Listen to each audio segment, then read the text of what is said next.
Welcome, everyone. This is Pineleaf Needles, and you are listening to LOTRO Players News, where we take a look at the latest news in LOTRO and here at LOTRO Players. And this week we have with us Andang, Hey, everybody. Terry Adwin, Hi, hi. Maven, Hey, y'all. Aerithert, Hello, everybody. Carvette, At your service and your families. and please welcome our special guest for tonight, John DiBartolo, otherwise known as Gallant here of the Lonely Mountain Band. Why are you bothering me? Sorry, had to do that. That's awesome. I suppose the band was too busy today. Yeah. No, this is great. Great to be here, guys. All right. We'll begin the show by asking Galen here how you got into Tolkien, into Lotro, and also into the Lonely Mountain Band. A three-part question, a trilogy. A trilogy, yes. And it's multiple choice, so if you get one of an answer wrong, we'll let you know. Right. Well, they're all tightly connected. I have a happy tale in terms of how I got into Tolkien, and told this a few times, but it all started with the Ralph Bakshi version of Lord of the Rings. I got to see that. I remember I was sitting on my couch as a young lad in my family's house, and I happened to see the commercial on TV for the movie, the trailer.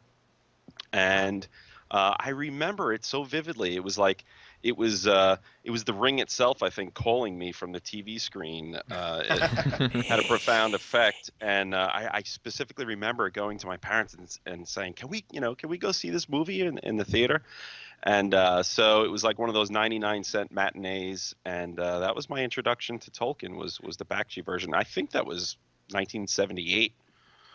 77 or 78 that movie came out. It would have to have been either 78 or 79, simply because it would have been in my freshman year of college. Right. So yeah, that was my first introduction, and I just remember being totally spellbound by the movie and just the battle scenes and everything. And so from that point, I actually found out about The Hobbit and started reading The Hobbit. I don't think I completed it right away. And then I remember seeing the cartoon. So really, I got into Tolkien through the films, those films. uh, and then I guess probably in either late junior high or early high school, I read The Lord of the Rings from start to finish, and then it was all over from that point. I just really got into the books and started devouring all kinds of fantasy. Before then, I was playing a lot of Dungeons and Dragons tabletop as well. So I think it was probably a common story. It's required reading for RPG players at that time to read Tolkien. So that's how I got into Tolkien, really, through those movies. And I'm still a big fan of those movies, but I think that could be a subject for an entire show. And then, well, I think the music came next. I've been playing in Celtic rock bands for quite a few years, really a long time. Started playing guitar probably in junior high school, and it was always writing Tolkien inspired lyrics, but never really published or recorded much in that genre as far as Tolkien inspired lyrics. But okay, fast forward to the gaming side of things. I'd always been a big fan of like PC RPG games, single player, nothing really multiplayer. And I decided at some point that, well, you know what, I should give World of Warcraft a try. And it just so happens that when I first started researching World of Warcraft, LOTRO had just come out, I think 2 or 3 months earlier. So as I was signing up for my World of Warcraft account, LOTRO had just been launched. So sorry to World of Warcraft fans, but I never got a chance to really try it that much. And so LOTRO was my first multiplayer game. Wow, awesome. Very first game. and I just absolutely fell in love with it. Those first 2 years, I mean, I was in game nonstop. I'm sure you guys can all identify with that. And Yeah. and so for about 2 solid years, and that was let's see, that was in 2007. So I think the game came out in April of 2007, and I started playing in July. So Oh, right when you the beat game me by launched. 1 month. Right when the yeah, and then so I spent about a year in game, and I think I had joined a couple different small kinships just to check out what the whole kinship thing was all about, the whole social side of the game. And then in March of 2008, I decided that I should probably found my own kinship. Uh, Based in the lore and try to find other Tolkien fans who are really interested in the lore and focus more on the social side. And then Lonely Mountain Band grew into a giant monster kinship, and I transferred leadership over to Harperella about 2 years in. So that's pretty much it in a nutshell. And also I have to say, and maybe we could talk more about this later, but the first Lonely Mountain Band album, the whole music project, came out really of the inspiration of Lord of the Rings Online. So that really was the catalyst for me really. I had delved into the lore quite a bit before, but not quite as much as I did starting in about 2007. So yeah, You know, can I, I told you this at Mythmoot, but I got to tell you again. I mean, you're my friend, John, but I'm also just a shameless fangirl. It's I am. I love your music. I think just it's Thank you. awesome. I've always liked Celtic music anyway, and I know yeah, what'd you call it? Celtic? What'd you call it? Celtic rock. Fantasy? Oh, Yeah, or well, fantasy rock? Lonely Mountain Band. People always ask you, when you're a musician or you're in a band, they say, well, what kind of music do you play? And you get tired of saying, well, it's classic rock or it's Celtic rock or it's this, that, and the other thing. So when I conceived the Lonely Mountain Band music project, I said to myself, well, I don't want to call this like folk music or some genre that people might already have a preconceived notion about and say, well, I'm not into that. So I kind of wanted to have a new genre label for it. So I've been calling it folk fantasy. That's it. Folk fantasy. That's Folk right. fantasy, yeah. Yeah. And so Awesome. people always go, "Hey, what is that?" And I said, "Well, you'll just have to listen." That's right. And this is kind of a loaded question, but talk a little bit about the creative process of creating like one of your songs and like how you go from start to finish from Tolkien's lore and actually turning that into an actual Mhm. musical piece. Well, there's a few different ways. I guess the most common way is it usually starts out with an acoustic piece, either a segment or an idea or a chord progression on acoustic guitar. I would say 95% of the Lonely Mountain Band musical arrangements were originally conceived on acoustic guitar. So I may start out with just a skeleton of a song on acoustic guitar, and then from there I'll kind of say, what's the mood of this song? What kind of lyrics? If it does have lyrics, because a good percentage of the songs are instrumental, and so if it's going to have lyrics, I'll try to figure out, where's the mood going with this, and what legend or what tale from the legendarium kind of fits with the mood of the song. Um, so it starts out that way, and then usually, if I'm going to have lyrics, I'll sit down and with the books. Usually, if I know specifically what I'm going to write, and I'll just kind of like reread the section or the sections that I'm specifically dealing with, and I try not to, for the most part, try not to go verbatim text out of the books, but try to give my own spin or my own perspective of the tale. Have been a few, 3 or 4 Lonely Mountain Band songs that were actual Tolkien poems or Tolkien songs that I just set to music. But really, I try to stay away from that because of the copyright issues. Um, so once I kind of have the song, or at least the general arrangement, down, then I'll record it in the digital workstation. And that's what I call the skeleton stage. I'll bring it to my digital workstation in a skeleton format, and then I'll flesh it out digitally, either with VST, virtual instruments, or if it's going to be something more rustic, it'll be actual instruments. Like Second Breakfast, the second album is mostly all just regular instrument, mandolin, acoustic guitar, banjo, straight ahead regular bass guitar, and just various percussion, whatever I could find laying around the house. Um, so that's the general way that songs are put together. But then there's other ways, and these tend to be the really interesting ones where, for example, I'll be in Lotro and I will come across a unique little fragmentary tidbit, and probably the most infamous cases of that would be the Ballad of Aiglos. There was a quest in the minstrel line of quests, class quests, that you had to compose the Ballad of Aiglos. I don't recall the bits and pieces that you had to find, or actually, the Ballad of Aiglos might have been one of the bits in the greater quest. I don't recall at this point, but I remember seeing this item, the Ballad of Aiglos, and I was like, wow, what is that? That has to be a real song. And so that's how the Ballad of Aiglos came about. I saw that item, and then I went back and started reading everything I could about Gilgalad and Aiglos, and there really wasn't much. So I pieced together different fragments and pulled that together. And some songs come really quickly, and other ones you have to just squeeze the life out of your brain to get them to come together. When Typical. yeah. So And that's kind of yeah. for those that I'm don't know, you've actually done several different kinds of albums. If you want to talk a little bit about that. Yeah.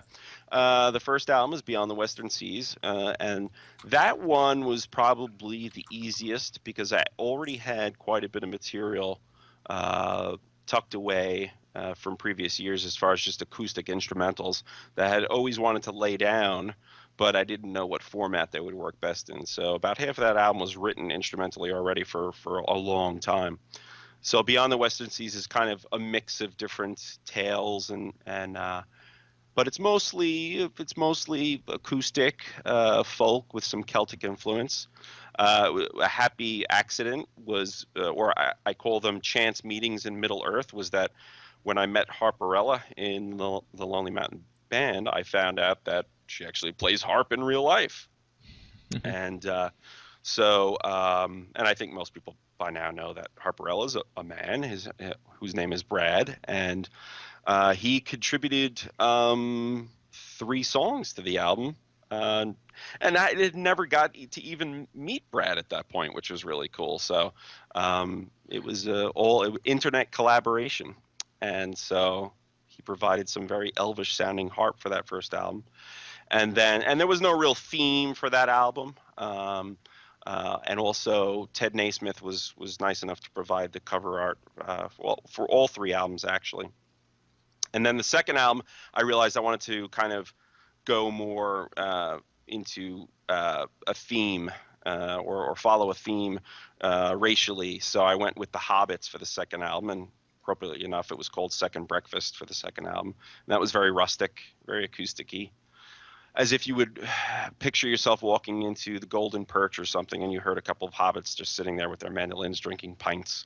Yeah. And then of course, for the third album, Songs of the Dwarves, that probably took the longest to complete that album, and lots of orchestral arrangements and drums and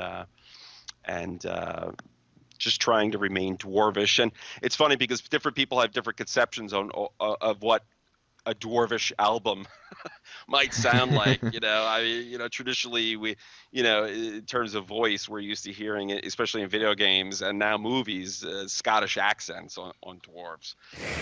So it's like, well, do I want to do the Scottish accent thing over and over again? But so we have 3 albums, and I think for the fourth album, I'm going to veer away from the racially themed things. I think it'll be more of a mix of different kinds of minstrel tales, similar to the way the first album was. Awesome. All right then. Anything else you want to add before we go on? Yeah, I think that covers it. Yeah. All right, then we will go into our game news. Which we don't have any. Right. But you That know was what it. our That was it, folks. you know what Yeah, our game news that was can it. be? All right. Our I was game hoping for news some crickets there. for your game news this week, I think everyone should go to minstrelsongs.com, right, John? Yeah, right. You go. Yeah. Check out some of that music. Actually, the LOTRO team was busy working on update 16, and it did post one or two updates to the Bulwer build then. So there are a couple of posts on that matter, but nothing spectacular. They're just trying to hone down update 16 so that they can get it ready. And of course, the anniversary started. Yep. That's been a lot of fun, a lot of fireworks all over. A lot of fireworks all over the place. That's right. A lot of lag and brie. Well, there is Tokens, that steel too. tokens, steel tokens. Steel tokens. Steel Steel token. tokens. Yeah, Do steel your tokens. Slayer deeds. All right. Let's go into the store sales then. Store sales this week. We have the free sample of the week is the rapid crafting boost for 1 minute. Use coupon code RCBT7 one time per account. We also have 25% off virtues, virtue bundles, trait slots, and skill and Slayer deed boosts. Get those Slayer deeds while you can, people. That's right, especially if you're doing them during the same time as the trying to farm steel tokens. Well, yeah, because now's actually a good time to do Slayer deeds because steel tokens. Out of curiosity, can you get steel tokens for an underleveled monster? Yep. You sure can. That's Okay, the best kind. They Yeah, were dropping 'cause- like flies on Tuesday, or no, last night. Yeah. Yeah, last night. If you wanted More to, for Yeah. Carve than for me, because apparently the RNG still dislikes me. You got a page. I got a page and I got a handful of tokens, but I ain't getting near as many tokens as you did. it's one of those times when you just run into like start your own like solo a raid of Puckborough or something and set it to like 50 levels below you if you're high enough and just tokens. Pull the whole thing. Kill it all. Shh, don't tell anybody. Reset. Shh. If somebody from Turbine hears you, they'll change that. Shh. All right, then. Let's go into the site news, and we'll begin with LOTRO Players video highlight. Darnumbuga. Darnaga, we're good. Narcabud. Good. DN. Narbaga. A DN, yes, a DN Warrior Raid, yes. Got you covered. So, whether you can pronounce this video or not doesn't really affect the quality of it, which is really high. I really enjoyed this video. It's basically, what if there was a really highly edited machinima type thing going through a raid? And so in this case, they picked one of the warrior raids, and they have everything from player voices to like voices from various pop culture references that actually take you through the journey of the raid and how dire the situation is. It's a really, really well done trailer, or video rather. I really enjoyed it. What did some of you, the rest of you, think? Assuming you saw it, actually. Right. Apparently nobody else watched it, but I was- that's yeah, I okay. was not able to see it. It's Wow, awesome. it came out in 2009. Yeah, they've had plenty of So- time. Wow, haven't seen. Surprised we haven't seen this one. Yeah, it's really Alright, cool. Then let's head into the family line part 40. So we continue along the story. We're out of the Lone Lands and into the next phase. Curiouser Where- and curiouser. Curiouser and yeah, it's curious. That's a good way of putting this week's episode. Curiouser and curiouser. And also curious is the latest poem from Estelle Ali, who is continuing his Estelle series. Yeah, we have him on the show. You know, we have him on the show and tell him that he does a good job, and he creates another poem. Go figure. So. Oh well, amazing. Well, I came once again to that hill. There upon the hill I stood still. Upon the hill there is a tree so tall and old, its branches spreading far, and leaves were gold. A memory appeared. The last time I was here, I looked upon that face so bright and fair. My beloved was in my arms, Arwen, even star, full of joy, life and light, daughter of the Eldar. The world was young and mountains green. Now I think about the miles that lay between. Will my fate be same as barren one-handed? Will I succeed in the task I was handed? Would I conquer my demons, face my fears, the blood of Numenor in my veins, their unnumbered tears? From the ashes would I rise? Am I Elessar? The path is hidden, but I still have to go far. Wow, that's an awesome, awesome poem. Hmm. I Yeah, especially that's liked beautiful. the unnumbered tears part, was just so impactful. Great job, Estali. That's awesome. Can we make a song from that? Um, You would have to I contact him, Yeah, I You'd have to think. contact him, but I that doubt was he'd be beautiful. opposed.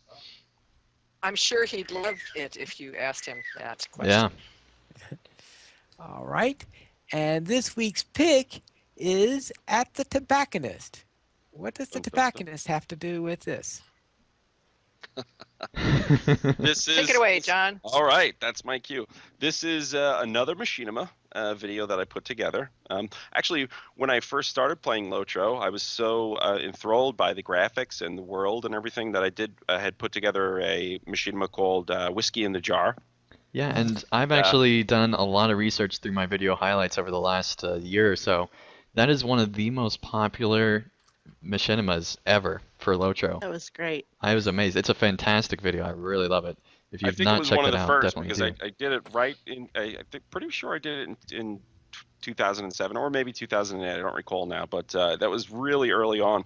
Yeah. And so I thought it was well overdue for me to get back to another Machinima video. And I had actually planned this a while back, but finally got around to completing it for the Lonely Mountain Band's 7th anniversary kind of dedicated thank you to the band. This was a machinima set to a rare recording by Tolkien. I was surprised to see that a lot of people still had not heard this recording in 1929 or thereabouts. Professor Tolkien and another professor did this recording for Linguaphone. It was an early record player, record album recording, LP recording, uh, introducing people, I guess, to the proper way to speak English. And he did two recordings. He did At the Tobacconist and Wireless Radio. And you can hear both of these on the BBC. Just search BBC At the Tobacconist and the BBC website will come up, and you can listen to those two recordings. And I thought, this is so comical. This is so funny hearing Professor Tolkien talk about, visit the tobacconist type of thing. And so I set all of the script of his speech at the tobacconist to Lotro Machinima. So that's really how that came about. And it's kind of a comical, just fun thing. Yeah, awesome. I have to say, I Well, actually tuned out what Gallon here was saying earlier when he was talking about because to watch this video, and it's fantastic. I predict that we're gonna see more people smoking pipe weed. That's quite possible. All right, Pineleaf, are you still there? Yes. All right, there All we go. right. Let's head into the Everybody's new player- watching the video. I was going to say, I was lucky enough to see At the Tobacconist a while back, and I quite enjoyed it. All right. Let's go to the new player question. And what's the question for this week? oh, that's me. Everybody, stop watching the video Whiz. for just a couple But seconds. it snuck up on me there. Lag, Okay. must be in Brie. Yeah, it must be Brie. So That's I awesome. want to know from you guys, Gift of the Valar, which takes your character automatically up to level 50. I'm assuming that most dyed-in-the-wool purist MMO players in any game would just completely frown on this. But I don't know that all, that new players in particular are not necessarily of that demographic. What would you say are pros and cons of the Gift of the Valar besides it being expensive? What is it, like 4,000 turbine points? Well, Basically, it's $50. yeah, it's basically $50. I think that the cost is both a pro and a con, and it's because of the way MMOs work. I don't think that the Gift of the Valor should be too easy to get, and so I think it should be pretty expensive. But at the same time, if a new player's coming into the game, they don't really want to spend $50 to get to level 50, but they might want to play with their friend, and so that could be a really big limiter on if they can actually play with, others. And so that puts the Gift of the Valor in an interesting situation. One thing that I think is a big pro is the amount of stuff that you get that's level 50 gear, Yeah. and yet it's not the best gear in the game, which I think is an important qualifier to make, especially since you're getting ready to go into Moria, which will give you better gear. So I think that it has a ton of stuff to really help your character get started. And if you have that amount of money just laying around, it's a good thing to get. But otherwise, it can kind of just be ignored. And so, all in all, I think it's probably a good thing to be priced at that point because the people who can't afford it just will ignore it, and the people who Well, can only so get to level Well, 50. I have to disagree what? with something that Oh, okay. Well, one of the things just to I want you to go on, but one of the things that I wanted to ask also about that then is also what are the pros and cons of actually going immediately to level 50? I mean, I'll add Right. my own in a little while, but anyway, Pine Leaf, go ahead. I'm sorry. yes, when you're buying this thing, if you're talking about, since he specifically said it for a new player, because from my point of view, a new player is the last player I want to go around using the gift, the part of valor, because they are going to be overwhelmed by all of these skills they have with the Yeah. character. And I think it's Absolutely. best to learn your class slowly so you can digest the skills and learn that, especially if you're trying to do a warden or something like that. Gifting a valor to 50 of a warden is, Oh my goodness. Yeah, that's and why I made the qualifier with your friend that's already at around level 50. I think actually it's the best use would be the other case. I mean, the opposite situation. Um, I personally like I've had folks ask me if I can help them level and power level through instances and stuff, and I always is this your first character? If it is, I'll be like no. Right. Like this game is so rich Yeah. in stuff before Moria that to just jump straight there, you're not only missing out on a lot of the story and of what makes the game great in terms of zones and quests and everything's, but you're also missing out on a lot of what makes your character good. And if you've never done it before, you don't know that you will need to go back and do those things to improve your character. I think it would be very rare for probably a new player to even purchase that because you're You'd be talking about surprised. really because Yeah. I was just thinking of like the investment that you have to pay to get the actual to get the bonus, and that, like you said, you're missing all that content. I mean, I could see maybe someone who's played somewhat, but Yeah. Yeah, and I guess maybe I should be defining a new player here. I mean, I'm talking a new player as somebody who's played for less than a year, right, basically. okay, So in other words, yeah, they're not like they didn't just sign up yesterday. I mean, right, okay, so I'll raise my hand and I'll talk about I'm a new player because I just started last August, and I've actually taken 2 of my tunes to 50. Oh yeah. yeah, One of the reasons I did let's see, I can't remember why I did the second one, but the first one I did, my first tune, I took her all the way, no Gift of the Valar, the whole bit. I think I started my second tune so soon after the first one that there were just parts of Eriador I just didn't want to do. Well, not parts of Eriador. There were certain quests I don't want to do that, and it was a rune keeper, and I wanted to get to the rune keeper. I wanted to like zip straight to like get some decent skills that I could learn for the rune keeper as opposed to like grinding through all the stuff and getting them little by little by little. I can't remember. The second one was the lore master, and I did the lore master at 50 because I just wanted the animals. I didn't want to. I wanted a bunch of animals.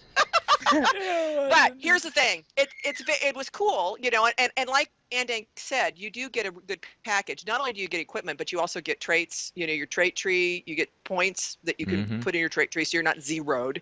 I think you get. I think you get other stuff too. The I think there's a qualities. milestone and like a Yeah, bunch you of get armor, milestones. there's a You lot get and a of lot. stuff I in mean, a lot. they did. I think they did a nice job sort of figuring out, what would be right. And of course, when you do it, it's like here you are right at the gate of, the part of Moria where you go in and get your legendary item. And I didn't do that with either of them. I'm like, nope, nope, nope. Turn around. You do have, I will say this though, you do have to have the novice trait to actually Yes. use it. to use So it. you That's do right. have You to do have to. actually have to play a little bit before You do you. have to Yeah. play a little bit. Yeah. Now, One thing. here are for me what the cons are. So it was great, getting all the skills and stuff. Con, I, as I think Pine Leaf said, I needed to learn how to use the skills. I didn't have any experience in what would be my sequence. What's my preferred sequence? What's my preferred trait tree? What's my, all of that stuff that you kind of learn as you go from 0 on up. I didn't have any of that. So, I mean, and as Carv and other people that have played with my lore master knows, he's a 57, but not really, because He wears the I'm still level as a learning. title, but I think it's an Yes, honorary it's a granted cosmetic. title. It's a cosmetic Yeah, title. yeah, because Yeah, I've yeah. run with her lore master, and I'm like, Yeah. So you can tell, that I'm still kind of like fumbling and trying to get it. And thank heavens people, but I also have learned some things that I prefer to use that other lore masters don't want to use. And too bad I like using that stuff, but that's kind of whether you gift of the valor or not. And dang. Wow. Anyway, but the other con also is you don't have any of your deeds, all of your deeds, all of your rep, all of that stuff. You don't have any of that stuff. If you're going to do anything, if you want to get the world renowned title, if you want to get, any kind of deed slayer stuff, through Eriador, you got to go back and do all that stuff. Now that's, you're over level. So, okay, fine. But it's just, that's just something that's somebody may be like, oh, I don't want to, that's kind of tedious. And here's another So, con for you. You start at the gates of Moria. Who really Yeah, wants to do that is a big I- con. One thing now I I will think say, that would be the biggest That's- improvement to the system. And you know what's funny? That's just exactly what the Valar would do to you as well. Here's a gift. Go to Moria. go to Moria. That's a good point. One improvement I think to the system that would be is the one that I want to see most, and really is what I was hoping from the beginning that this would be, is if you already have a character that's 50, make it be like $15 or something a lot cheaper, so that then you've already gotten through, or maybe make it 2 characters at 50, whatever makes the people happy. Oh, right. But Yeah. it would make it so much more effective, and so many more people would buy it, and people wouldn't be as upset because those people already have characters at level 50 and have already gotten there. And that would honestly, make That's- so that's much a good sense. That is a good idea. I think in a way, in general, I would kind of highly recommend not getting the Gift of the Valor for your first character. But Absolutely not. if- I, if Definitely I not. agree. there's just like, there's no way. No, don't do that to Well, yourself, if please. you've played other But- MMOs, Even still, like, there's just so much about the game that you don't know, that you haven't experienced. But if it's like your 5th tune, please get it. Yeah. Well, especially Yeah. too, I would say definitely don't get it for your first tune if you're a big Tolkien Right. fan. Yeah. Absolutely. Oh, yeah. definitely.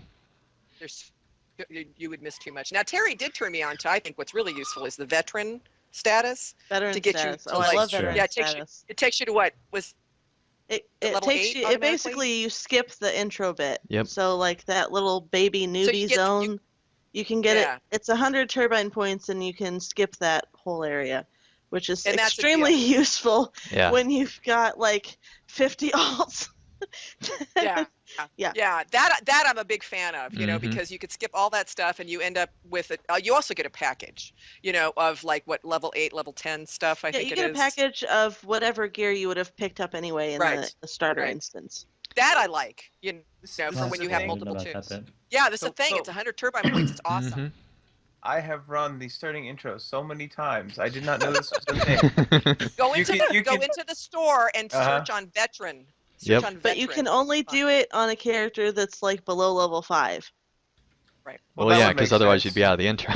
Because 'Cause otherwise, what you can do is skip that little like level 1 starting intro, and then pop right into the noob zone. Pop that little joker, hit Kellendonim or Arquette, That's right. and be on your way, man. I'd be That's- on Well, your way. And That's it right. does Cool. give you extra XP on top of it. So if you like quickly right. kill a bunch of mobs in the first area and then apply it, then you'll be like level 7 or 8 when you go out, as opposed to being level 5. So That's there right. could be a strategy if you wanted to get really efficient about when to exactly apply it. And that is Yeah. super cost effective. 100 turbine points. Mhm. Boom. Yeah. That's See, cool. I I thought know, about doing right? that for the chicken runs just because doing the intro, twice a week, every week is like,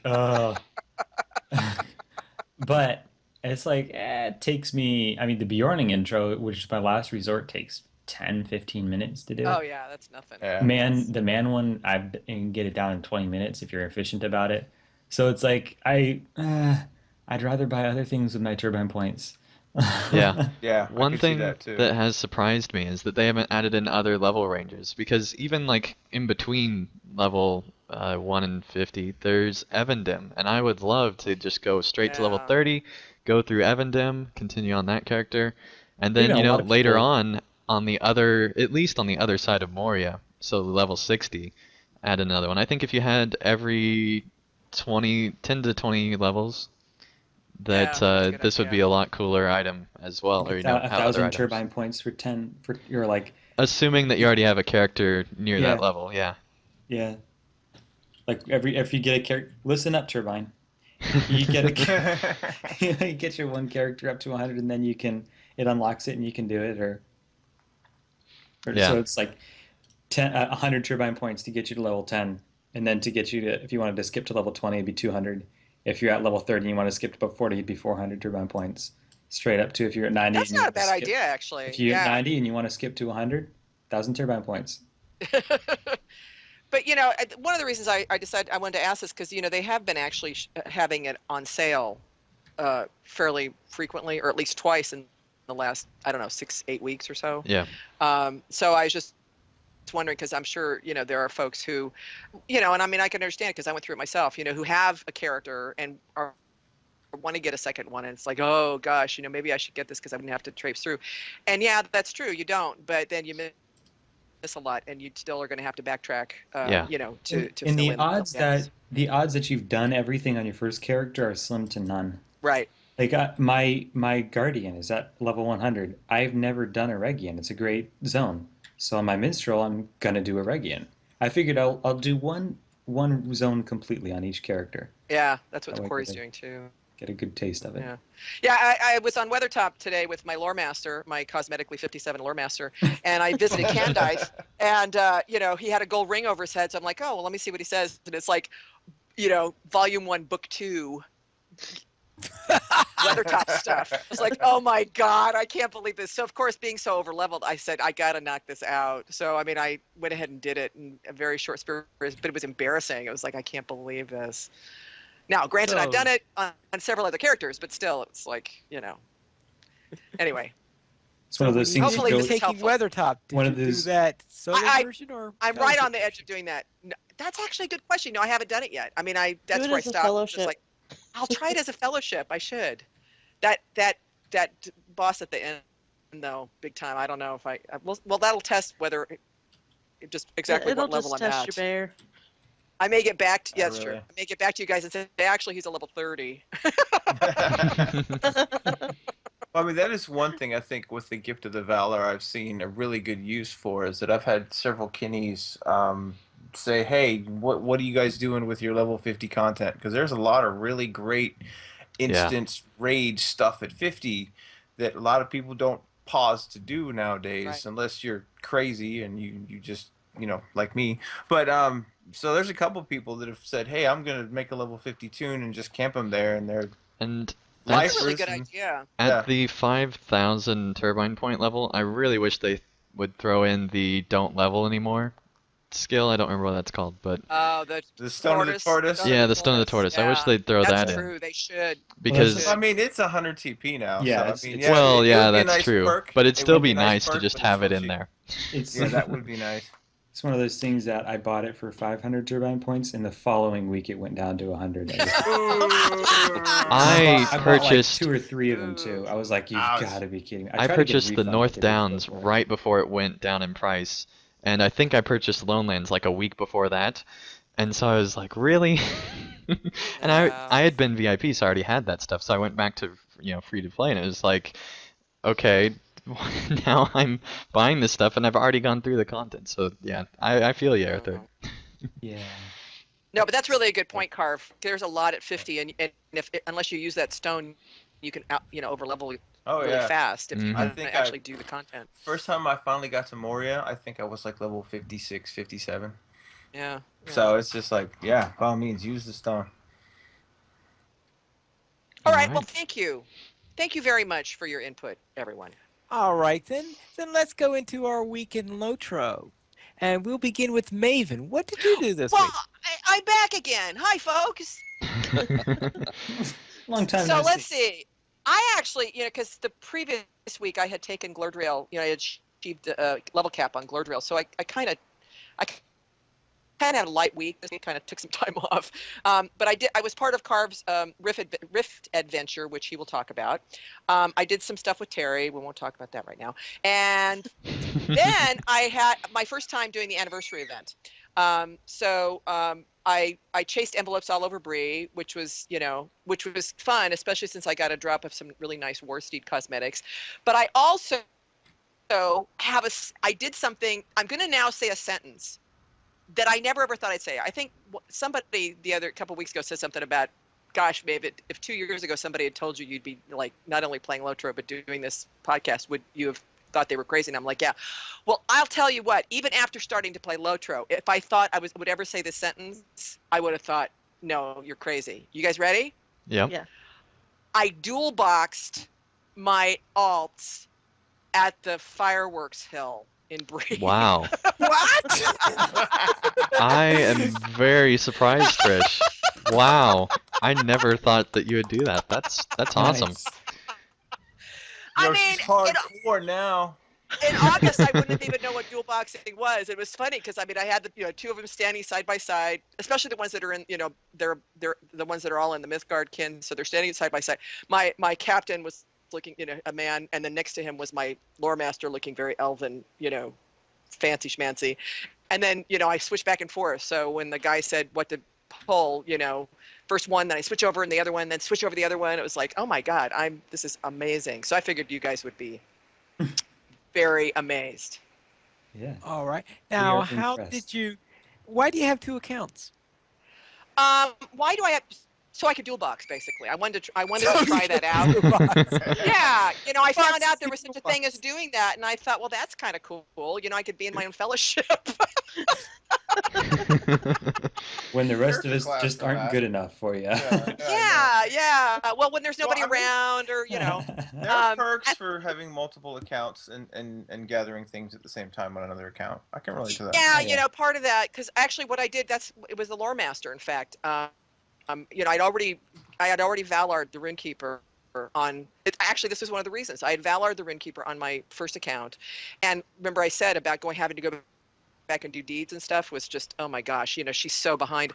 And so I went ahead and put my lore master on a new account. The idea being that I could put a follow or vice versa. I could have one of my older characters on follow him, and he could go and practice. And it was kind of a way to kind of double up on, especially on Slayer deeds. And I did do that. I actually took Glordriel and Dresden, the lore master, into the Bear Downs together. I did discover that if you're following, if you go through a portal, you're not following anymore. Oh, Yes. that was right away. I learned that. But since they were both over level there, that was kind of a safe place to even, I was kind of testing it out, trying it out. But the nice thing about it is that I was able to catch up on her Slayer deeds because the endless list of spiders that are only in one barrow, and then get a head start on his rep for Bree and also the barrow stuff. So that was really why I did it. Was I just had heard about doing it and I wanted to see what it was like. So anyway, Can I just I'm say, a nut. One time I'm when a nut. I was actually surprised one time when I found that there were spiders in a second barrow. What Yeah, there bear? are. What bear are they in? There are. It's one of the ones on the northern edge of the North Downs. It's like Oh. semi-unnamed, and it really has nothing in it except for Yeah, Oh, I I know didn't what- realize I it know was going to be some What something bear spiders. you're there. talking about? Yeah. Yeah. Okay. It's up there Yeah. next to that little chest where the. It's one of those ones that Right. that annoying Hobbit girl wanders into. Thalia. but The one Trish, that if I'd realized that was who opened the clothing store, I would never have bought a stitch of clothing from them. right. All But Trish, I right. have to say, I love that you use the verb Valard. I thought of that too. I I was just like, think- this is now a thing. I just imagine Trish being like, "You've been Valard, Runekeeper. That's right." I think we have the name of this episode now, You've don't been we? Valard. You've been Valard. Valard, verb, to be raised to an artificial status with no experience. You've been Valard to listen to the LOTRO Players News podcast. To achieve a cosmetic level. Cosmetic level. All right. So that was my week. That was a lot for being not having done very much. Yeah. All right. Carvet, what were you up to? Well, this week was a lot of firsts for me because what we did was we decided we were just going to go ahead and attack the rift at Nurse Gashu with whoever we could gobble together. We've been trying to get a full level 50 group for about a month now, but I was like, let's just run it and see how it goes. So I think about 6 or 7 of us were actually on level, and then there was a handful of folks anywhere from 50 all the way up to 75, I think, when Staff Dang finally got recruited. But it was my first time leading a, quote, full raid, and so it was interesting. I can definitely see why you got to have a particular mindset, because it goes from, 6 friends gathered around to 12 people who may or may not have a clue what's going on. Some aren't listening, some don't care. It's like herding cats. It's like, what's going on? And I'm sitting here going, I didn't research a thing for this, so I'm like, I guess you're supposed to kill those guys first. And that lady over there who looks like she's on the ground praying or something, that's probably Fortunately, bad. Terry had the wiki up, which was good. Terry had the wiki yeah, up. at so points it was like, I see. Okay, let's figure out what to do. And of course we had some people that I've been running with on Tuesdays that have been playing are like hardcore raiders and have been since forever. And actually, Argaz and his brother were talking. I was talking to Argaz the next day, and he's like, I remember that. I've been there before because they had raided Rift like 7 years ago when Shadows of Agmar was a thing. And so he was like, okay, I remember what we were doing. I couldn't tell you what we were supposed to do, but he's like, I've been here. And so that was fun. We're going to do it again on Tuesday with a group that's even more at level with a little bit more preparation. And then from what I understand, there's going to be at least 1 or 2 other more runs in the next month. Maybe not necessarily on Tuesday, but I know that Corey Olson wants to run it. And there's a couple other people that have said they want to run it. So I'm sure at some point I'm going to take my level 60 captain and my wife, and we're going to drag her through it. And that'd be cool. We'll do an Bell and Al Carvin event. So we'll drag whoever. That'd be cool. That'll be like a multi-level thing. So that'll take about 5 hours, right? Well, once we actually got about 2/3 of the way through in about 3, and that was with not really knowing what to do and wiping on bars like 3 times. So I figure if we get a bunch of higher level folks in there, I've done it once with a bunch of 100s, and we blazed through it in about an hour and a half. So I think that if we do it, with a mixed party, we can do it in 3 hours. But yeah, it'll be fun. I'm looking forward to that. And then the other thing that happened this week is that we went postal in the Shire live. And then I discovered why it is actually important to retrieve the spoiled pies instead of just telling the hobbits to destroy them. Pies to the hobbits are precious to them, even though they buy it with great pain. So it is important for us as the player base to take the pies and destroy them in the forges of the ovens from whence they came. Therefore, as we were streaming, every time we would get a pie and bring it back to Holly Hornblower, in my mind, I've got the Hugo Weaving clip from the opening of the Fellowship of the Ring going, throw it into the fire! So that was like, oh, this is why we're saving the hobbits from these spoiled pies. So yeah, that was the first time I'd run the pie quest, and that was a lot of fun. So that was this week in LOTRO. Awesome. Right. All right, Terry Adwin. Well, I did that.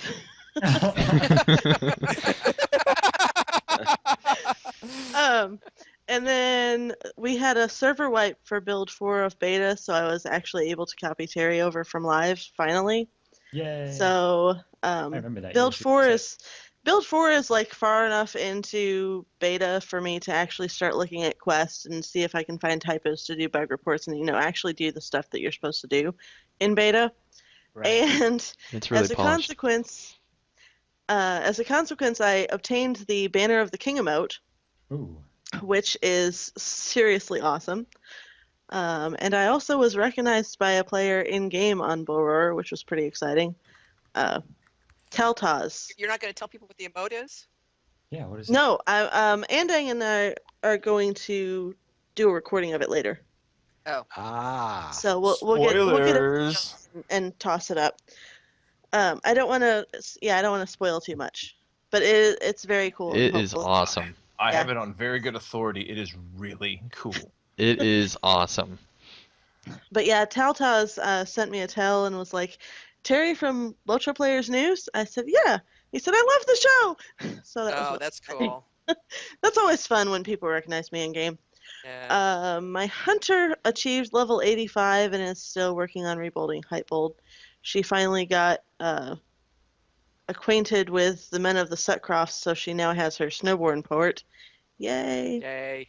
And then my burglar, my poor burglar, finally completed the second of her books for class trait points, so she still has one more page that's missing. And it was on the last boss of the Seed of the Great Goblin instance that we ran at level 20 that I got that page to drop. Well, we're going to what run was- that. what We're was- going to be You running ran that again. across at level 20 and got your last page. We're going to No, be running it that was- again on and- Monday. and You the- need to bring her along. You know what the best part about that was? Is she was like, I just really got to get these pages. And so I switched over to my Hobbit guard because, like, I'll run it for you. And so we're running through and, like, we're fighting, I guess it was the troll boss in the middle or something. I'm like, oh, look, I got a page. She's like, I can't believe you. Great. I was like, I hate you so much right now. Well, we're doing Seed of the Great Goblin on Mythgard Monday, so you should bring Sarissa and do that. I should, yeah. Now that you're all experienced. Yeah.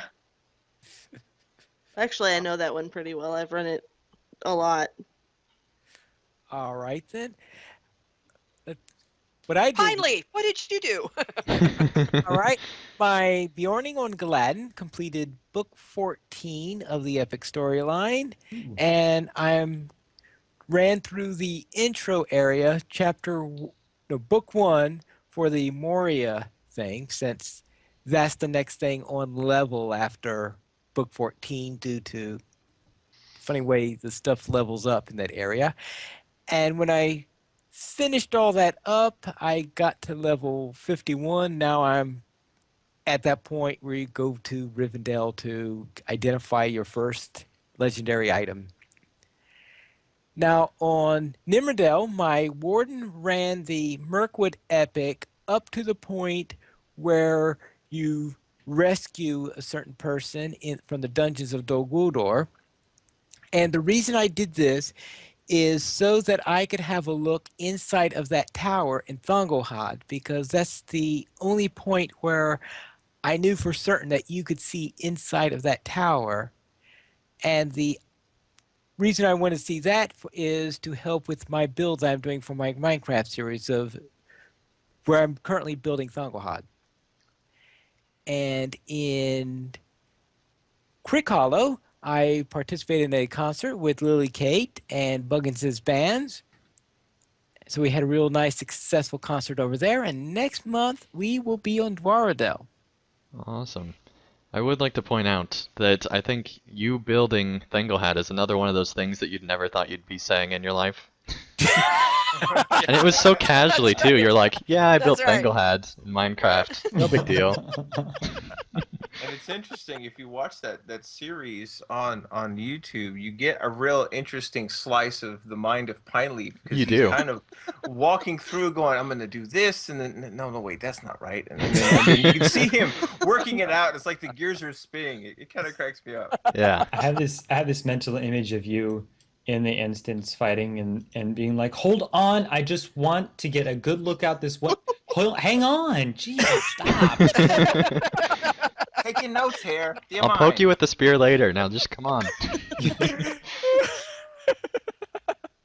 All right. Gallagher, what did you do last week? Well, I just been thankfully been getting a lot more time in game lately, and I'm just about to break level 90 finally on Awesome. my main character, Gallon here, Awesome.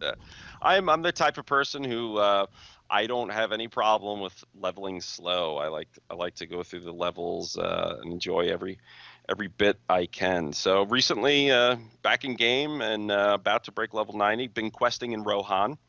I had waited to do it quite a while. Completed. I think it's called Night Falls on Meduseld or something to that effect. One, in the Epic Quest line. Love the way Meduseld looks inside. It's just absolutely mind blowing. And back at Mythmoot 3, Chris Pearson, I believe is his name, right? The Yep. developer Yeah. was going over That's right. how detailed the runes are and everything inside and the tapestries. So Did you just run up? I ran up because he had told us about the fact that Michael Drought had translated that yes, poem, Where Now the Horse and the Rider, into Anglo-Saxon, and they carved it into the floor of Meduseld. yes. I went racing up to the front to find it. It was awesome. Yeah, I'm still trying to find some more Easter eggs. I know there's more there, and Oh yeah, it's just yeah, there have to be. it's just really beautiful. So Isn't just that sorry? Isn't that the horse and heron dick or whatever it is? I forget how to pronounce it. Is that the right words for it? well, it's from the I believe from the Wanderer poem that Tolkien changed a little bit, and it created the Lament of Errol the Young.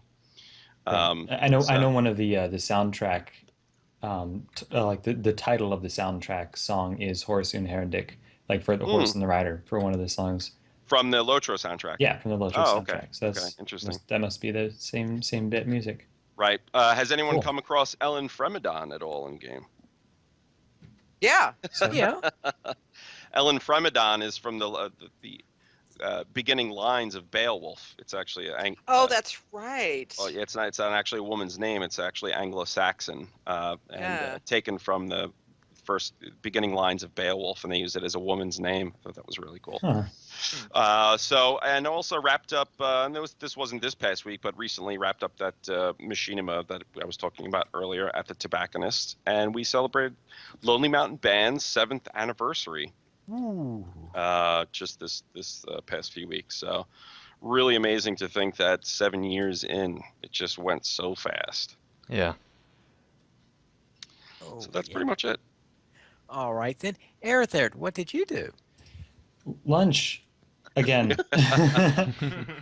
We had 2 runs. They were interesting. This is the first week we went on a non-English server, so that was a challenge.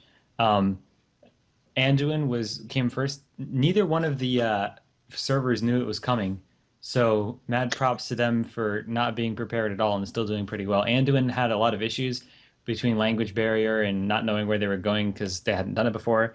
A few other things. They had a 1 hour and 53-minute run, which is pretty long. And Vilya actually slotted in second for a new second place time with 1 hour and 25 minutes, which is pretty good. So that was a fun thing. Discovered that toilet paper is actually surprisingly popular. Yeah, that's just a different thing.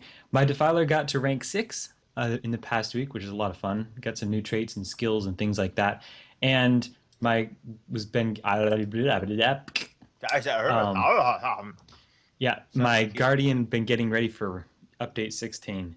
I've finally gotten like, oh, this is what you're supposed to be doing at Cap, like, dailies and things like that. Went through Tarling's Crown the first time, me and a minstrel, and totally got destroyed because we kind of went face first, as I tend to do. And neither one of us were too familiar with it. But then later that same evening, Chromite, Swiftpaw, went through and he showed me, like, this is how you do it. Like, here's target through this tent. And there, you don't have to go inside the tent to get this barrel and, like, all these cool things. So then I'm just getting used to actually playing my Guardian at Cap, which has been a lot of fun. So then deeds and stuff like that. That's about it. All right then. Ending. What were you doing? Well, I helped the Carvedians with the rift because they needed it, and so I helped them. It was a lot of fun. I love that word. Carvedian. I don't know. I almost kind of prefer log splitters, but yeah, okay, we'll go with Carvedian. Why not? Oh, the log splitters. Totally missed that it was one. fun. Man. All right, but that's what I did. There you go. All right then. And this week we have no news beyond Lotro. Well, there was an awesome Star Wars trailer that came out, and that's really what I did Yeah, most of my basically. week with. But that's way beyond LOTRO. Normally, News Beyond LOTRO is Tolkien related, but anyway. The Lord of the Rings. The Lord of the It's Rings is based off Star Wars, though. Uh, strike that, reverse it. Right. Right. We currently have 6 supporters on Patreon. If you would like to join the illustrious fellowship of players who help support LOTRO players, simply go to the donations page where you can support the Players Alliance on Patreon. There you'll find rewards, including a mention on the podcast of your choice, or even a guest for an episode of LOTRO Players News. And how far are we from the next goal? We are getting kind of close. Finally, we're less than $1 away from the next DDO Turbine Point giveaway, and we're about $25 from the LOTRO Turbine Point giveaway. But finally, we were at just exactly an hour. I think it's worth doing the skirmish this week. Oh, all right, so you believe you split your hairs in that direction then. Okay. I thought it was that if we are at an hour, we leave it out. Well, But now that if we've talked about it, we can't. The main thing not. is that there was absolutely no news this week, so we kind of need to give them something worthwhile for showing up to listen this long. So Thanks for coming by again.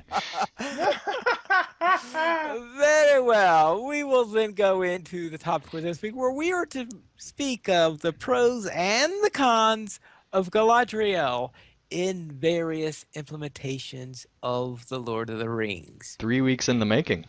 Mhm. Yes, 3 weeks Fantastic. in the making. When finally started the closing segment, I'm all making jokes in chat like, "Oh, poor Galadriel, jilted again." First Batman, now it's Ives. Yeah, poor Galadriel. All right, we'll begin with the pros to the books, where in the books you get you're able to actually see into Galadriel's past, which is something you don't get to see in the other implementations, because the Silmarillion hasn't yet been implemented, and Galadriel is very definitely one of the oldest characters. I don't know if there's a character in the books who is definitely older than, okay, Tom Bombadil maybe, Probably but Tom. Tom maybe, and maybe Gandalf, and perhaps Gandalf. But outside of those two, I can't think of anyone who really is It older than would be. Galadriel. I would say definitely yes to Tom, because we know he is oldest, which kind of seals the deal on that one. Right? Yeah. Yes, that But does. I would actually say I think Galadriel would be older than Gandalf because we know he's sent in at the beginning of the Third Age, correct? Yes, but the question is, when did he first exist? Not Yeah, well then necessarily he would first be in the older. middle. Yeah, he would be older But then. Can we- then there can is we, the question of can we Treebeard. Can we include Arome? Not the Valar and the Maiar. I mean, I think with the book, you don't Huntsman. even know those people exist. I mean, if you're talking about Lord Yeah. of the Rings, Right, with Okay, Lord of the Lord Rings. of the Rings, they're not actual characters. But yeah, you do Hmm. make a good point. The Huntsman is probably older. The Huntsman's in the game, but that I probably shouldn't say that. It's a bit of a spoiler. Bit of a Spoilers. spoiler. Boo. Spoilers. Yeah. Spoilers. Pie. All right then. They must be thrown into the fire. But the ones you run into in Lord of the Rings, then Treebeard perhaps. It's hard to say where Treebeard lies in that whole thing. But the Ents are also extremely old, and he is the eldest of the Ents. Yep. didn't But the elves didn't he were the ones acknowledge that that Tom helped Bombadil the was Ents. older than he was? Yeah. Tom's probably older. I'm trying to see people who may be older than Galadriel. Than Point Galadriel. is, yeah. she's an old lady. Yeah, I think you're Galadriel, right. Galadriel Well, I think- saw the first sunrise, which is something you Right. can't say about most of the people in the books. That's true. That's actually really nifty. Actually, from the point of view of the men and the hobbits, it's immaterial. She's just super, super old. so is Treebeard, and so is Tom Bombadil. You know what I mean? It's like But It's just Gimli like doesn't care. outside their realities of how old somebody could be. Right. And I wonder how long it takes to grow hair back. Sorry, you mentioned Gimli, and I'm like, it's 3 hairs. Yeah, but for someone alive that long, She it might probably take a sheds while. that every day. Plus, it might not have been from the root. She might have just cut it. Might have just been This is three true. strands. Or she could have just like run her fingers through her hair and been like, "Here, this is what came off." These are That's my not- sauce. Her hair refused to come out on the day that she was asked for some hair by That would be first such a time great. someone asked her. That would be such a great like parody. You know, she just runs her hand through her hairs, and her hand through her hair, and these three hairs show up. She just Or hands she's them to like, Gimli. or she's like, "Celeborn, go get my hairbrush." Yeah.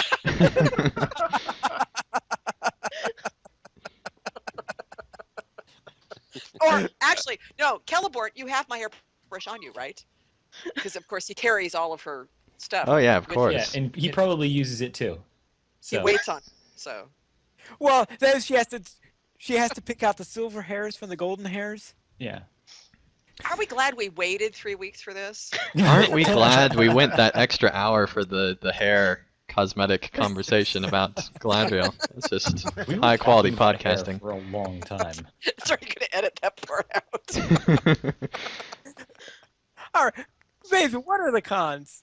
Well, the con that I have, I want to give Corey Olson 100% credit for this because I did not think of this until his Fellowship of the Ring Mythgard Academy course, which by the way is on iTunes if anybody wants to listen to it. And I do recommend it. I mean, it's because he brings up some really interesting angles on the whole story. But in Galadriel's case, it's not so much a con of Galadriel. It's more a con of speaking for myself, the assumptions I made about her, and I don't think it's unusual. I think they're fairly normal assumptions that a reader will make in the book, which is that she's sort of this all-knowing, all-seeing, like pure lady and all this kind of stuff. Actually, if you think about it, if you think about it backwards, she has her talk with Frodo, which is pretty much like her final test. Yeah. So okay, so let's think about that. That means that when the Fellowship had arrived, she had not had that test yet. She was still like, am I going to take it? Am I not going to take it? She was still somewhat coveting she was still undecided. And so for me, I mean, I had always thought of her as like pure of motive and pure of thought and all this stuff. But then when I thought about that, it's like, well, wait a second, she wasn't, because she didn't actually make that decision. She didn't come to that point until she talked to Frodo. The other thing that Corey brought up, which I think is true, I went up back and read and I thought about it and I thought, he's really got a point, which is she kind of takes a lot on herself to sort of, like, Gandalf's gone, but who made her his successor? Who said, okay, now you tell them what to do, or she's kind of presumptuous with the Fellowship in terms of, how she interacts with them and what she takes on and whatnot. I mean, she wasn't even at the Council of Elrond. I mean, who died and made her boss? Oh, Gandalf. No, but he did. That's the point. That's the point. That's the point. She's taking a lot on, and I remember when I went through that class and listened to him talk, and my first reaction was, wait a minute, who you talking about? I mean, you're talking about Galadriel, because I really like Galadriel. But then as I thought about it, I thought, he's got a really good point. Now, I say it's a con, but to tell you the truth, the net result for me was to appreciate her even more in thinking through those things. I can't necessarily say that it made her more human, obviously not, but it made her less unapproachable. It made her less unreal. You know what I mean? That he brought those things up, and I thought about it, and I could really kind of think in terms of. Now, I don't know that when Tolkien wrote Lord of the Rings, he necessarily had that in mind. I mean, I actually think he did have her unapproachable and unreal and, this sort of idealized thing. But I just think it's interesting that once I had been kind of exposed to those ideas, I do really appreciate that. And I actually appreciate her character in the book a lot as a result. So, I mean, it's a con, but not really, sort of. Yeah, and I think it's amazing how, talk all the time about how, the men are very susceptible to the ring, but elves are very susceptible to the ring as well. Galadriel proves that, and I think that that's a really cool thing that's in the books. So that's a good point. All right, then. Let's go to the films. Corvette. Well, one of the things I like about Galadriel in the movies is they do cast her in that kind of otherworldly unapproachableness, but at the same time, there are bits and pieces that Kate Blanchett does the character where she really kind of shows that Galadriel is a little bit softer, not quite as stuck up as Celeborn is when it comes to the various elves going on there in Lothlorien. And I also actually very recently, like I think this past week, listened to that podcast episode that Trish was referring to, and kind of got that spin on Galadriel's history that I'd never seen before. And I was just like, wow, this girl has a history.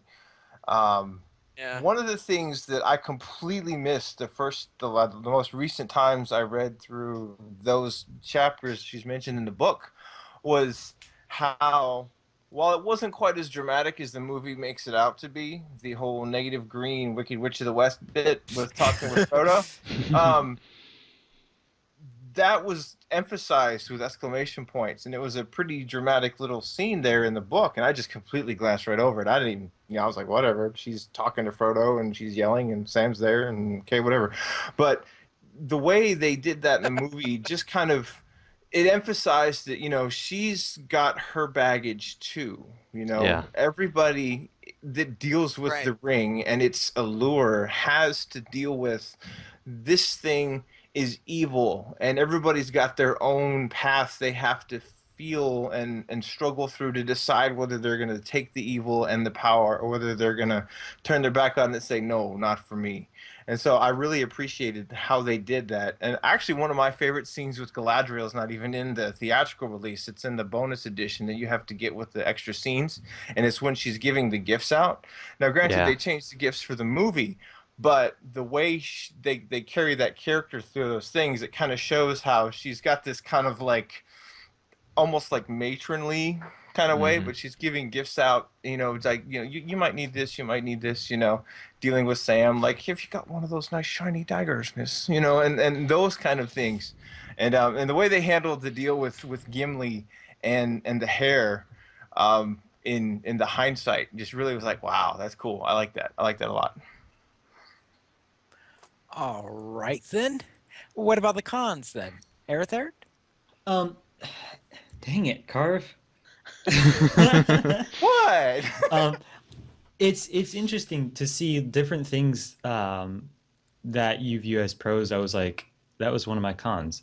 Um, part of the reason that Galadriel in the movie, she seems almost comically, or not comically, but cartoonized. Yeah. Like she's either talking to people's brains without actually moving her lips, or she doesn't blink, or she's like, "Welcome, Frodo of the Shire." It's like, well, that was unnecessary. Well done. Like, Yeah. Well done. it That was impressive. What was in the eye? yeah, it's like, no, that's just too. It's too much sometimes. If It's just Kate too Blanchett much. ever needs a whisperer, man, you are. I'll be the stunt in. whisper double. You're the stunt whisperer devil. Yeah, that's right. Well, I agree. I agree with that, Eric. I don't want to cut you off, but I Yeah. do agree with your assertion there. Like it's just it seems like it's not at all a reflection on Kate Blanchett. She does an absolutely tremendous job as Galadriel. When I read the books, I picture her in them just more normal. Like just because she's ancient and she's like all the most important people's in-laws, then it doesn't mean she's got to be weird. Like they just portray her as like, oh, she's the person that can teleport in The Hobbit. She's there and she's gone. And Gandalf's like, and then it's normal. It's Galadriel. She can do whatever. She shocks people's heads. She teleports around. She walks through her gardens with her arms out behind her. Who does that? Like She walks barefoot through Barefoot. Dol Guldur. yeah, it's like you're not a hobbit, lady. Put some shoes on.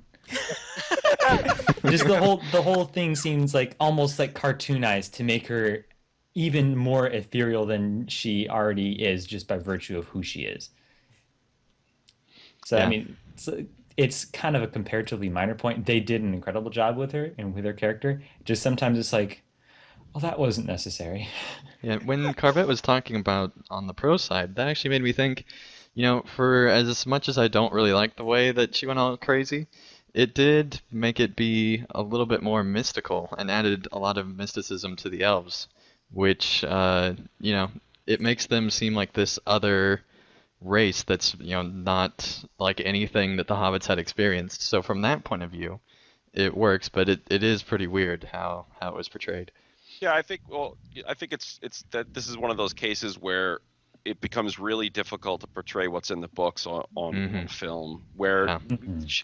Galadriel is supposed to have this dreadful side to her that is really intimidating and scary. She's Yeah, but that to doesn't those just gotta turn into the armored. right. No, I know it. But the thing is, like, how do you?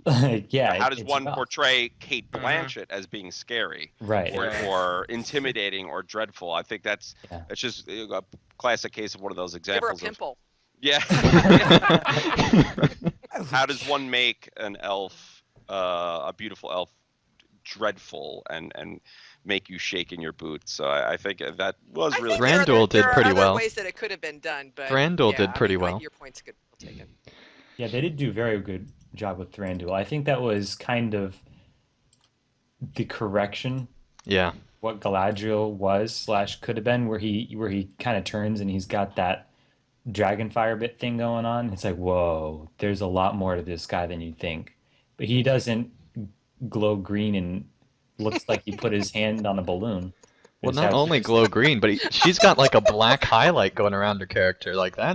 that's some pretty impressive. It's like lighting there. the Hulk broke into someone's mascara collection. Don't even get me started on how they did it in The Hobbit. Oh my gosh, Oh, as bad as it gosh. was in Lord of the Rings. Oh, The Hobbit was just. Yeah. It was like at the moment I was at the time, because my primary thought about her going into the Hobbit was, I hope they don't make her wimpy, because she's super duper epic. And like in the preview, she's clinging to people's legs the whole time. It's like, really? That's not Galadriel. But then she comes in, she's shooting lightning bolts from her eyes like William Wallace should have done. And yeah, but the other way out. But then she goes Fire from wimpy his again eyes. afterwards. Then afterwards she goes wimpy again, and the men are all like, "Oh, take care of her," and she's She's and weak it's like and she's expended all her exactly power. that exhausted her. Oh, well. Anyway. Let's go to the games. Terry Adwin. Okay, so I don't have a whole lot of pros for the game. Mostly because she's just not one of my favorite people.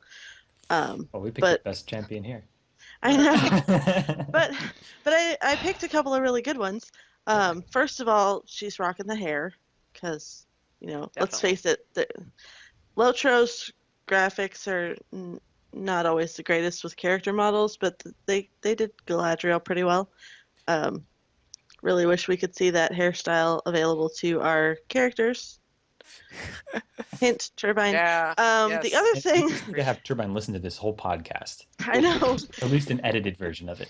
The other thing, after having been through all of Volume 1, the thing I have to give them props for on Galadriel is that she's not the control freak that Elrond is. Like, you don't have to go back to her every time you sing to a stupid tree in Lothlorien. You go talk to her and you talk to Celeborn and they give you some news and then they send you on your way and you don't have to check back in until way later. This is So, which is kind of refreshing. It's like, okay, we were in the nursery with Elrond, and now we're kind of toddling off, and she's gonna let us be okay with that. I feel like All right. And Yeah, well, I don't have too many cons for Galadriel, but like first of all, we see her too much and not enough at the same time, if that makes sense. yeah, it does actually. Too much because our characters really shouldn't be seeing her that much, but not enough because outside of our characters, we really don't see her hardly at all. And so it's kind of like this weird balance that I feel is, just the scales out of whack, basically. And also, I feel like we go back to her quite a lot, and in particular, the whole dream interpret thing was pretty cool. But it just was very obvious kind of a thing that, oh yeah, of course Galadriel's the one with the mirror, so of course we go see her and do that. So I don't know. I'm pulling at straws here, but um, it's not. I don't know. There just needs to be more to Galadriel's character if we're going to be seeing her that much. I guess is Yeah, my I real would say argument. that from at Lee for Meast, for me at least. Golly Moses. Okay, for me at least, I think a pro of the game is that how I guess present she is, especially like in the absence of Gandalf and Yeah, the Fellowship and all the that's other true. people.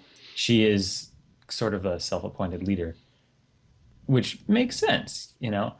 But also a downside is how little characterization she has. Hmm. Like we don't know anything about her. We don't see her at all in a story. Like, and we're just supposed to trying to come at it from an angle of just coming and you have no idea who she is, not having read the books or anything. It's entirely probable that I'm saying something that's totally incorrect because there's yet another instance I haven't done. That should probably be a thing. Things Era hasn't done in game. But I mean, as far as I know, we don't hear anything about Galadriel that makes us care about who she is at all, other than she's an elven lady person. What? And that she interprets dreams Yeah, there's that. She interprets. And that she had a sudden change of location, home thing and gives us from, quests. yeah, and gives us quests. And that's it. Actually, I will say that the dream interpretation makes slightly more sense if you did, if your character is more recently created, because they've added into the Yeah. intro a bit where you go through you do a quest, you talk to somebody, and you sleep in a bedroll, and you have a dream of all these epic places that you can go to, and then Galadriel talks to you at the end and sends you on your way, basically. Yeah. Right. So that's All cool. right. Yeah. Yeah. Anyway, anybody else have anything they wish to add on any of these? Well, I mean, I see your point, Eric, there. Because if I didn't have any kind of grounding in Lord of the Rings and everything, or ending rather, in terms of the game, like if I didn't know who Galadriel was, I'd be coming out of the woods, and all I would know is that she was this like ruler of this land of introverts who don't want to let me cross the borders unless I have reputation, and they're like, no, you can't come here. You're supposed But to be you came talking to to my us. place. Yeah, Like, exactly. So it's I can see where in the game they don't really flesh out. Galadriel's kind of a big deal in the grand scope of Middle Earth. yeah. Yeah. Yeah, I mean, I think they definitely could have capitalized on the fact in terms of the story to give her more meaning. Is she really represents the part of the elven nature that doesn't want to let go of beauty and Right. wants to stop time. So if they would have just kind of inserted that into the story, it would have given her a lot more. She could have been that one character that represented that element of Yeah. elven nature, which is a huge part of who the elves are. They don't want to leave Middle Earth. They want to stop time and praise art and beauty, and so that's what the Golden Wood is all about. So I think, Hmm. they kind of I don't really remember getting that sense from the encounters with her. You know, there's for as present as she is, we know remarkably little about her. Yeah. Right. Which makes sense also, like Trish was saying before. Yeah. That's the We're perspective. not maybe supposed to know about right. her. Yeah. Right. Yeah. Yeah. Well, yes. Now, anything else before we go on? I think we're good, Pineleaf. Very well. We did not have any iTunes reviews this week, but we would love to have some. But we do have a featured comment. Tim Hedden left a comment on last week's show. Wow, Erithert, I'm in the Rangers of the West. Maybe at some point Erithert can make an appearance in the family line. Uh-oh. Now we're holding him to it because we said it on the podcast. So there you go. Erithert should be in the family line. Come on. Uh-oh. Make this happen. Oh, all right. So what class are you? Me? Yeah. My main is a guardian, but I've got a minstrel that's probably around. It'd be a little over. Minstrel is like level 44, which might be a Right. more interesting character to encounter for sure. All right. And believe me, based on some of the adventures he's had, he might could use a little healing. I think that this is a fantastic idea, and Tim should send Aerithert an in-game mail to get it figured out. Absolutely. Yeah, absolutely. I think Aerotiny would be a fun addition. And when you consider that it's getting pretty close to Bree, that means the pony should be soon. Yeah. All right then. But we did not receive any emails, but Pineleaf likes to read. So please send those emails. All right, I'll read this out because I wrote this before the show just to see what would happen with Pineleaf, so that was great. Nailed it. This week we did not receive any emails, but Pineleaf really likes to read emails, and so you really should send in those emails so that Pineleaf can be happy, because we like a happy Pineleaf. Angry Pineleaf is not a sight you want to see, so send in those emails. It's been a few weeks, Also- people. Emails, because we didn't say it enough. That's And right. you should send those emails to podcast@lotraplayers.com. You can also follow us at Twitter, the Players Alliance @PlayersAlly, Lotro Players @Lotro Players, Andang @PVMP_Andang, Erithert @Erithert, Braxwolf @Braxwolf, Carvet @CarvetLP, Lily Kate @LilyKateBuggins, Maven @Lotro Maven, Pineleaf @Pineleaf Needles, and Terry Adwin @Terry Adwin. You could also follow our guest, Gallon here @SubCreator. Sub_creator, to be I specific. love the Yep. name. Well, it's hard to see sub_creator when there's an underscore created by the link also. Yep. The underline link, yeah. Very well. The Lotro Players Alliance has 3 live shows every week. On Mondays at 8:30 p.m. U.S. Eastern Time, we have DDO Players News. On Thursdays at 6:30 p.m. U.S. Eastern Time, we have Guild Wars Players News. And on Saturdays at 8:30 p.m. U.S. Eastern Time, we have Lotro Players News. You can join us for our live shows at lotroplayers.com/live. Thank you, everyone, for listening. This is Pineleaf Needles reminding you to skirmish responsibly.